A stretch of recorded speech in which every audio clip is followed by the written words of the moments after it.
sacred beings, God arising, that divine essence and that divine creation that is constantly present within me recognizes and appreciates that same divine essence that's continuously flowing within you. Namaste. I know my lips are chapped. I lick them a lot. I know that's counterproductive as to what I should do, but I'm here to deal with it. Also, I look a little different because I shaved. I have some very important things to attend to over the holidays, and I thought it was best that I look professional and presentable instead of rough and rugged. So here we are. One thing that I like to express, good morning. One thing that I like to express is gratitude that I get to operate this vessel another day. And I'm grateful for the thing that I experienced this morning, which was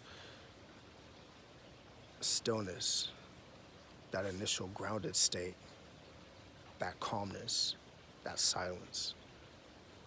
And it has a lot to do with the topic that I like to discuss today, which is solitude. I'm gonna say this a few times over the course of the video that no matter how we flip it, solitude is a very, very beautiful thing. It is profoundly beautiful and it is transformative. Regardless of the labels and characterizations that those labels impose of solitude, of introvert, extrovert, ambivert, socialite, loner, they're all just labels. At the end of the day, it is being human. And when we embrace solitude, it is that connection, we are reestablishing connection with that higher, that divine self, that divine expression that is actively present within us. So we have two forms of solitude. We have your constructive form and your deconstructive form. At the end of the day, it's all solitude, but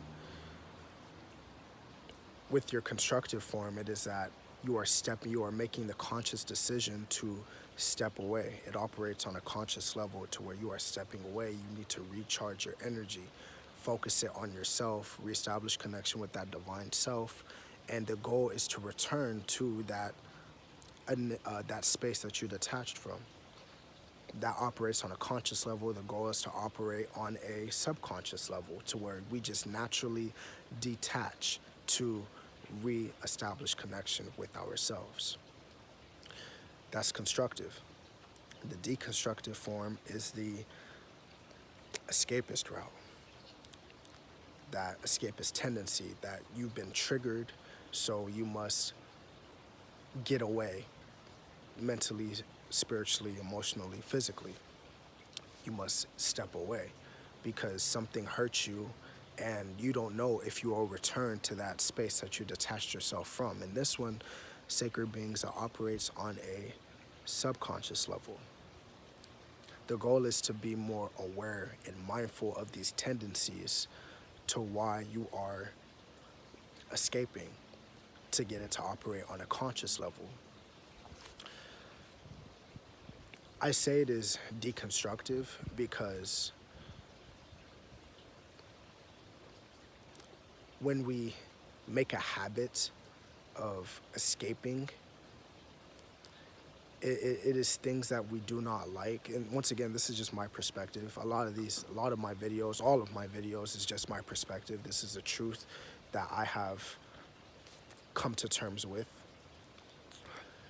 When we escape, we are refusing to look into ourselves, the reasons why, the root causes why we escape. When we look into that self, when we become more aware of it, when we face it, we establish connection with that divine self. And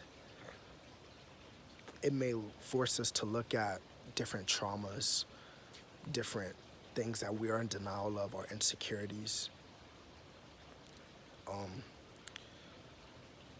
It may lead us to feel guilty about some things like our actions, or shameful which is ourselves. So escapism is deconstructive, but no matter how you flip it, solitude is solitude, and it is a very transformative and profoundly beautiful experience that we should all embrace, regardless of introvert, extrovert, all that labeling. It's very beautiful because, once again, it is reestablishing connection with that divine expression. As somebody that has used escapism on all forms,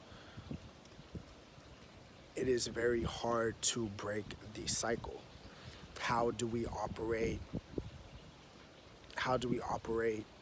that constructive form of solitude on a subconscious level, and how do we operate the escapist route on a conscious level, be more aware and mindful to our tendencies, the things that cause us to those triggers?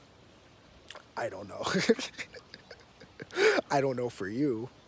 Only you know for you, the individual with these insecurities and triggers and things of that nature.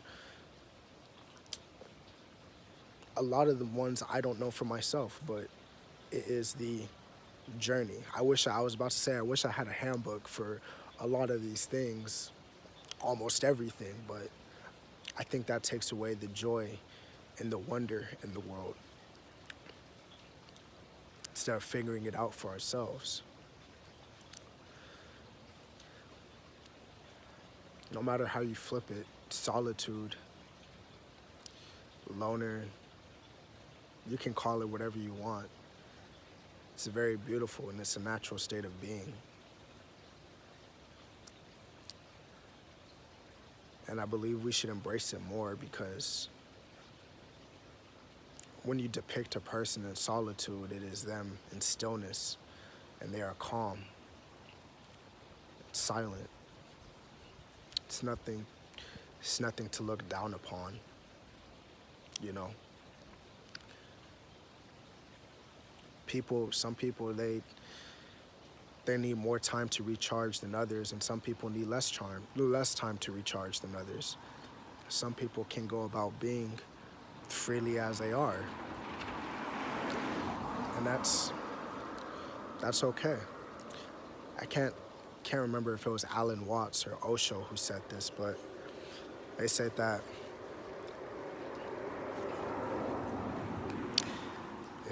we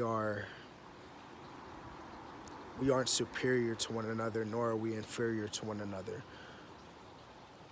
However, we are no different from each other, but we aren't alike. We are unique individuals.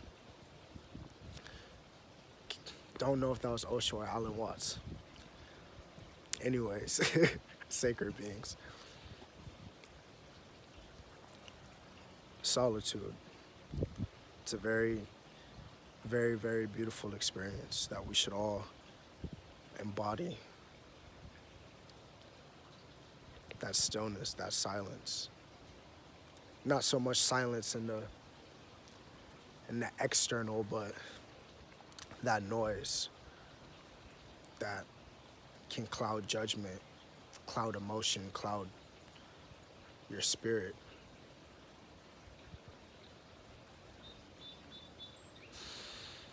Once again, sacred beings, that divine essence, that divine creation that is constantly flowing within me recognizes and appreciates that same divine essence and that divine expression and conscious creation that is continuously flowing within you. Namaste.